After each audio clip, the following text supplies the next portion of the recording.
విభజన చట్టంలోని హామీలపై రెండు తెలుగు రాష్ట్రాల ముఖ్యమంత్రులు చర్చల్లో రెవెన్యూ శాఖ మంత్రి అనగాన్ సత్యప్రసాద్ పాల్గొన్నారు. ఏపీ విభజన హామీలు అమలుకై కృషి చేస్తారని అనగాన్ తెలిపారు.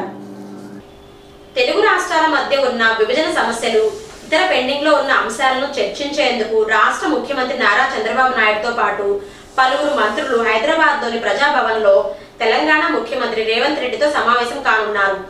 ఆంధ్రప్రదేశ్ రాష్ట్రానికి సంబంధించి అతి ముఖ్యమైన సమస్యల పరిష్కారంలో చర్చించేందుకు చంద్రబాబుతో పాటు రాష్ట్ర రెవెన్యూ శాఖ మంత్రి అనగాన్ సత్యప్రసాద్ వెళ్లనున్నారు.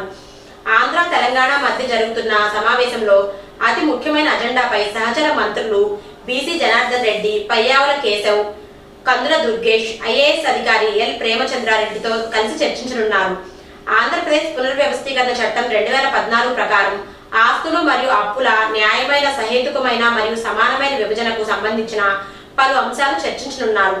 ఆంధ్రప్రదేశ్ పునర్వ్యవస్థీకరణ చట్టం 2014లో పేర్కొనబడిన 12 సంస్థల విభజనలో వివాదాస్పదమైంది.